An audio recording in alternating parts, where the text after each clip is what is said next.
बिस्मिल्लाहिर्रहमानिर्रहीम। अस्सलाम वालेकुम। 9th क्लास के चैप्टर नंबर 7 का लेक्चर नंबर 5 है हमारे पास। लास्ट टाइम जो हमने प्रॉपर्टीज़ पढ़ी थी उन्हीं का इस्तेमाल इस एक्सरसाइज में हम करेंगे।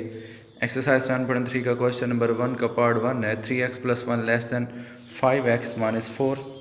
यहाँ पर हमने x की वैल्यू फाइंड करनी है। तो ये करने के लिए मैं x की टर्म्स को अलग कर लेता हूँ और कांस्टेंट को एक साइड पे लेके जाते हैं। लेफ़्ट हैंड साइड से 3x को हम राइट हैंड साइड पे ले जाते हैं और राइट हैंड साइड से -4 को लेफ़्ट हैंड साइड पे लेके आते हैं। तो ये देता है 1 + 4 less than 5x - 3x। 1 + 4 that is 5 और 5x - 3x that is positive 2x। यहाँ से x की वैल्यू फाइंड करने के लिए 2 मल्टीप्लाई हो रहा है तो दोनों साइड से हम 2 से डिवाइड करेंगे। याद रहे कि ये 2 पॉजिटिव है। जब हम लीनियर इनइक्वलिटी में किसी पॉजिटिव नंबर से दोनों साइड पे डिवाइड करते हैं तो इनइक्वलिटी पे कोई असर नहीं पड़ता। लेकिन अगर ये 2 नेगेटिव होता और मैं -2 से दोनों साइड पे डिवाइड करता तो ये इनइक्वलिटी रिवर्स हो जाती। अगर ये लेस है तो ग्रेटर हो जाती, ग्रेटर होती तो लेस हो जाती। तो यही वजह है कि मैंने यहाँ पे 3x को इधर ले गया जबकि मैं 5x को भी इधर लेके आ सकता था। जब ये 5x यहाँ पे आता तो 3x - 5x - 2x देता। x के साथ -2 आ रहा है तो जब हम नेगेटिव नंबर से डिवाइड करते हैं तो अक्सर बच्चे यहाँ पे ये गलती कर जाते हैं। जब वो नेगेटिव नंबर से डिवाइड करते हैं तो इनइक्वलिटी को रिवर्स नहीं करते क्योंकि उनके दिमाग में कंसेप्ट वही लीनियर इक्वेशन वाला होता है। तो इस वजह से इक्वलिटी का साइन चेंज नहीं करते। यही वजह है कि मैं प्रेफर करता हूँ कि x की वैल्यू नेगेटिव ही ना हो। इस वजह से मैं जो छोटी टर्म थी x वाली उसको मैं बड़ी टर्म के पास ले गया ताकि x की वैल्यू नेगेटिव ना हो। सेम इसी तरीके से हम एक और पार्ट भी करेंगे। सेकंड पार्ट में हमारे पास के 4x - 10.3 less than or equal to 21x - 1.8। हम वही काम करते हैं कि कांस्टेंट टर्म्स को एक साइड पे लेके आते हैं और x वाली टर्म्स को दूसरी साइड पे लेके जाते हैं। राइट हैंड साइड पे 21x पॉजिटिव है, लेफ्ट हैंड साइड पे भी 4x पॉजिटिव है। लेकिन अब मेरी प्रायोरिटी देखें क्या होगी कि या तो मैं 21x को 4x के पास ले जाऊं या 4x को 21x के पास ले जाऊं। अगर मैं 21x को लेफ्ट हैंड साइड पे लेके आता हूं तो x नेगेटिव हो जाएगा। फिर एक पॉसिबिलिटी क्रिएट हो जाएगी कि जब हम नेगेटिव नंबर से डिवाइड करेंगे तो इनइक्वलिटी शायद रिवर्स करना भूल जाएं। तो यही काम मैं 4x को लेफ्ट हैंड साइड पे लेके जाता हूँ और -1.8 को लेफ्ट हैंड साइड पे लेके आते हैं। -10.8 + 10.3 + 1.8 less than or equal to 21x - 4x। जब ये नेगेटिव है ये पॉजिटिव है, जब इनको सब्ट्रैक्ट करेंगे तो -8.5 less than or equal to 17x देता है।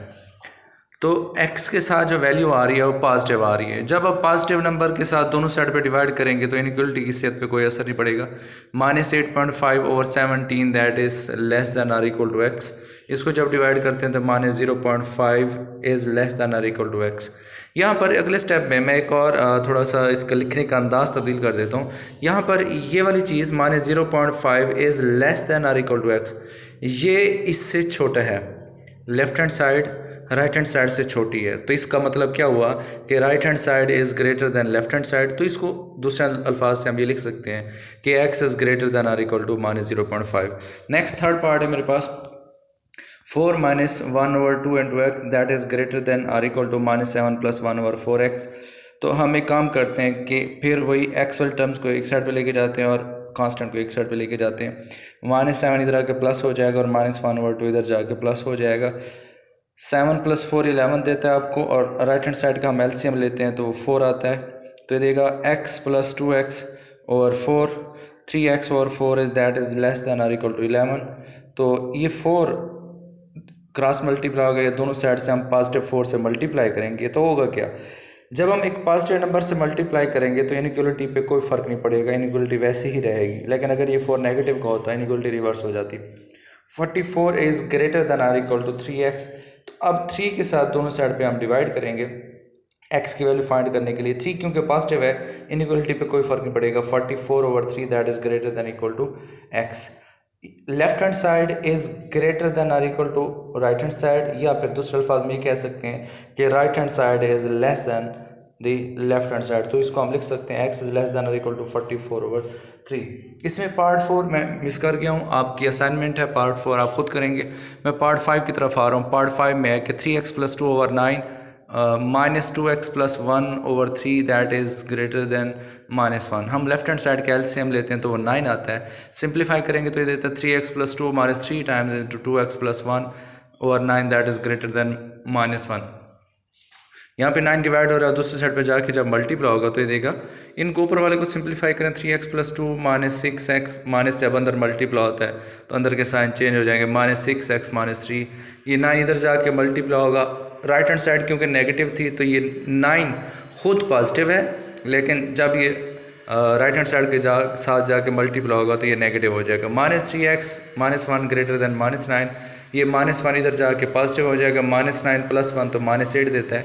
अब यहाँ पे वही सूरत हाल आ गई जिससे हम अवॉइड कर रहे थे काफ़ी देर से, लेकिन अब x के साथ -3 मल्टीप्लाई हो रहा है तो मुझे x की वैल्यू चाहिए। तो ये -3 दोनों साइड पे हम डिवाइड करेंगे तो देखें क्या होगा। जब हम नेगेटिव नंबर से डिवाइड करेंगे तो ये देगा x is less than 8/3। Negative से नेगेटिव कैंसिल हो जाएगा। तो हुआ क्या, left hand side was greater than right hand side. No, left hand side is less than right hand side. तो होगा यही। अगर हम यहाँ पे, और 90% बच्चे ये गलती करते हैं कि जब नेगेटिव नंबर से मल्टीप्लाई या डिवाइड करते हैं तो इनइक्वलिटी को रिवर्स करना भूल जाते हैं, उसका साइन चेंज करना भूल जाते हैं। तो नेक्स्ट पार्ट में, पार्ट नंबर 8 की तरफ आते हैं। इसके बाकी पार्ट्स आपके असाइनमेंट्स होंगे क्वेश्चन नंबर 1 के। 2 × 2/3 x + 2/3 × 5x - 4 greater than -1/3 × 8x + 7। Simplify करेंगे, 3 2s are 6 मिक्स फ्रैक्शन है ये। 3 2s are 6 + 2 8x/3 प्लस इसको अंदर मल्टीप्लाई करेंगे 10x/3 - 8/3 that is greater then -8x/3 - 7/3। Actual terms को एक साइड पे लेके आएंगे, -8x/3 इधर आ जाएगा और -8/3 कांस्टेंट वाली जो टर्म है वो राइट हैंड साइड पे चली जाएगी। लेफ्ट हैंड साइड सबका एलसीएम 3 आता है, एलसीएम लेंगे तो देते हैं 8x + 10x + 8x whole divided by 3 that is greater than. Right hand side का भी एलसीएम ले तो वो भी 3 आता है तो देता है 16 + 10 26x/3 that is greater then 1/3। x की वैल्यू फाइंड करने के लिए 3/26 से मल्टीप्लाई करेंगे। अब 3/26 क्योंकि पॉजिटिव है तो इनइक्वलिटी पे कोई असर नहीं पड़ेगा, तो x is greater then 1/26 that is your required solution set. इसके साथ क्वेश्चन नंबर 1 एंड होता है और क्वेश्चन नंबर 2 की तरफ आते हैं। क्वेश्चन नंबर 1 और क्वेश्चन नंबर 2 में फ़र्क सिर्फ इतना ही है। क्वेश्चन नंबर 1 में सिर्फ एक ही लीनियर इनइक्वलिटी थी। क्वेश्चन नंबर 2 में हम 2 लीनियर इनइक्वलिटीज़ को एट ए टाइम सॉल्व करेंगे। हमारे पास जिस टाइप में क्वेश्चन दिया गया हमने एक आंसर भी उसी ही टाइप में देना है। क्वेश्चन ये लिखा गया है पार्ट 1 में कि -4 is less then 3x + 5 less than 8, यानी कि ये जो दरमियान, इस टर्म को हम पढ़ेंगे ऐसे कि ये जो दरमियान वाली टर्म है ये -4 से बड़ी है और 8 से छोटी है। ये 2 रिजल्ट्स हैं। अब इन 2 रिजल्ट्स को हम इंडिविजुअली सॉल्व करेंगे। कैसे? ये कुछ इस तरह से लिखा गया है कि -4 इज़ लेस दैन 3x + 5, या फिर दूसरे अल्फाज में 3x + 5 is greater then -4 and 3x + 5 is less then 8। पहले मैं इस चीज़ को सॉल्व करता हूँ, यानी 3x + 5 इज़ ग्रेटर दैन -4, 5 इधर आके नेगेटिव हो जाएगा, -4 - 5 less than 3x, -9 less than 3x। x के साथ जो वैल्यू है हम उसको दोनों साइड पे डिवाइड करेंगे, वो +3 है। इसको जब दोनों साइड पे डिवाइड करेंगे लीनियर इनइक्वलिटी पे कोई असर नहीं पड़ेगा। x इज़ ग्रेटर दैन -3 या -3 इज़ लेस दैन x। एक रिजल्ट ये आ गया। फिर दूसरी इनइक्वलिटी को सॉल्व करेंगे, वो है 3x + 5 less than 8। 3x + 5 less than 8, +5 उधर जाके नेगेटिव हो जाएगा, 8 - 5 3 देता है। 3x is less then 3, x के साथ 3 मल्टीप्लाई हो रहा है, इसको दोनों साइड पे डिवाइड करेंगे क्योंकि 3 पॉजिटिव है, तो जब दोनों साइड पे डिवाइड होगा तो इनइक्वलिटी पे कोई असर नहीं पड़ेगा, x इज़ लेस दैन 1। अब यहाँ पर जो सबसे इम्पोर्टेंट जो चीज़ है वो ये है, वो उसका सोल्यूशन सेट लिखने का तरीकाकार है। यहाँ पे 90% बच्चे इसी जगह पे गलत कर जाते हैं कि इसको लिखा कैसे जाए। इसकी ट्रिक ये है कि आप दरमियान में उस वेरिएबल को लिखें जिस वेरिएबल के टर्म में आपको क्वेश्चन दिया गया है, और ये 2 इनइक्वलिटीज़ एक ही पैटर्न में लिखें, this and this same side पे लिखें। तो इस बात का मतलब ये आएगा कि x is greater and x is less. अगर हम गलती से उलट लिख जाते हैं, अक्सर बच्चे यहाँ पे कंफ्यूज हो जाते हैं कि यहाँ पे लिखते हैं x इज़ ग्रेटर और फिर इसका अपोजिट साइन यहाँ पे लिखते हैं, तो इसके दोनों मीनिंग एक जैसे हो जाते हैं कि बच्चे लिख जाते हैं x is greater and x is greater. कुछ इस तरह से लिखना है जिस तरीके से क्वेश्चन में लिखा गया है, this time is greater then this and this side is greater then this. यहाँ पर भी कुछ इस अंदाज से लिखेंगे कि ये जो वेरिएबल है एक साइड से बड़ा हो और दूसरी साइड से छोटा हो। तो देखते हैं कि x बड़ा किससे है। x बड़ा है -3 से, और देखते हैं छोटा कैसे है, x छोटा है 1 से। तो सोल्यूशन सेट आप इस अंदाज से लिखेंगे, आपको आंसर से क्लियर नज़र आ रहा है कि x is greater than -3 and less than 1। Same as it मैं फिर इसी क्वेश्चन के एक और पार्ट करूंगा, बाकी पार्ट्स आपके असाइनमेंट होंगे। पार्ट नंबर 6 की तरफ आ रहे हैं। पार्ट नंबर 6 है -3 लेस देन और इक्वल टू x -4 और -5 लेस देन 4। इसमें भी फिर वही दो बातें हैं कि ये जो दरमियान वाली टर्म है इस साइड से बड़ी है और इस साइड से छोटी है। तो फिर इसको लिखेंगे -3 इज लेस देन और equal to x -4 over -5 and x -4 over -5 is less than 4। तो लेफ्ट हैंड साइड पे जब हम आते हैं इसको लिखते हैं इस -3 इज लेस देन और इक्वल टू x -4 ओवर -5। तो मुझे x की वैल्यू फाइंड करनी है। तो राइट हैंड साइड पे डिनोमिनेटर में -5 है, ये इस -5 को मैं दोनों साइड पे मल्टीप्लाई करता हूँ। तो -5 जब इधर आके मल्टीप्लाई होता है तो ये पॉजिटिव हो जाएगा, लेकिन हम दोनों साइड पे एक नेगेटिव नंबर से मल्टीप्लाई कर रहे हैं। तो जब भी हम नेगेटिव नंबर से मल्टीप्लाई करेंगे तो ये इनइक्वलिटी रिवर्स हो जाएगी। ये इनइक्वलिटी लिखी हुई थी लेस देन और इक्वल टू, अब ये कन्वर्ट हो चुकी है ग्रेटर देन और इक्वल टू। मैं फिर वही कहूँगा कि ये एक क्रिटिकल स्टेप है, यहीं पे आके मोस्टली बच्चे गलती करते हैं। बहुत एहतियात करनी है जब आप किसी नेगेटिव नंबर से मल्टीप्लाई या डिवाइड करेंगे। इन क्वेश्चन में सबसे इंपॉर्टेंट पॉइंट है ही यही। इसके अलावा बाकी तमाम क्वेश्चन आसान होता है कि जब हम नेगेटिव नंबर से मल्टीप्लाई या डिवाइड कर रहे होते हैं तो हम ये इग्नोर कर जाते हैं, भूल जाते हैं कि इनइक्वलिटी का साइन भी चेंज करना है।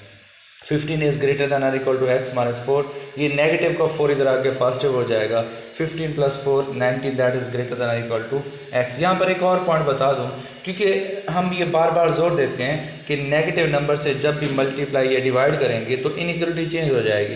तो बाज़ औक़ात बच्चे इस बात में कंफ्यूज हो जाते हैं कि जब हम किसी नेगेटिव नंबर को लेफ्ट हैंड साइड से राइट हैंड साइड पे जाके ऐड करेंगे, देखें ऐड या सब्ट्रैक्ट करने से इनइक्वलिटी पे कोई असर नहीं पड़ता। ये नेगेटिव का 4 जब इस साइड पे आ रहा होता है तो अक्सर बच्चे फिर गलती कर जाते हैं कि इनइक्वलिटी के साइन को रिवर्स कर देते हैं। जब आप नेगेटिव नंबर से मल्टीप्लाई या डिवाइड करेंगे साइन तब चेंज होगा जब आप किसी नंबर को, चाहे वो नेगेटिव है या पॉजिटिव है, ऐड या सब्ट्रैक्ट करेंगे तो उससे इनइक्वलिटी पे कोई असर नहीं पड़ता। 19 इज़ ग्रेटर देन और इक्वल टू x, या फिर इसको लिख सकते हैं x इज़ लेस देन और इक्वल टू 19। फिर दूसरे रिजल्ट की तरफ आते हैं x -4 divided by -5 less than 4। तो इस -5 के साथ अब मैं इस साइड पे मल्टीप्लाई करूँगा। ये -5 से जब मल्टीप्लाई करेंगे तो इनइक्वलिटी रिवर्स हो जाएगी। x -4 ये लेस था तो अब ग्रेटर हो चुका है, दैट इज़ -20। ये नेगेटिव का 4 अब मैं दोनों साइड पे अपनी तरफ से +4 ऐड करूँगा ताकि x की वैल्यू आ जाए। तो x is greater then -20 + 4, x is greater then -16। अब सॉल्यूशन सेट लिखने की बारी है। तो उसी तरीके से लिखिए, उसी पैटर्न से लिखेंगे कि जिस वेरिएबल में क्वेश्चन दिया गया तो उसको दरमियान में लिखेंगे और सेम पैटर्न के सिंबल डालेंगे, x is greater then and x is less then. अब देखेंगे x बड़ा किससे है, x बड़ा हमारे पास -16 से, और लेस किससे है, लेस है हमारे पास 19 से है। तो हमारा सोल्यूशन सेट आ जाता है -16 less than x less than और इक्वल टू 19। इस एक्सरसाइज के बाकी जो तमाम पार्ट्स मिसिंग हैं जो मैंने यहाँ पे सॉल्व नहीं किए वो आपके असाइनमेंट्स हैं, और आप इस पूरी एक्सरसाइज को सॉल्व करके अपनी क्लास के व्हाट्सएप ग्रुप पे शेयर कर देंगे ताकि आपके असाइनमेंट्स को टाइमली चेक करके वापस आपकी तरफ भेज दिया जाए। अल्लाह हाफिज़।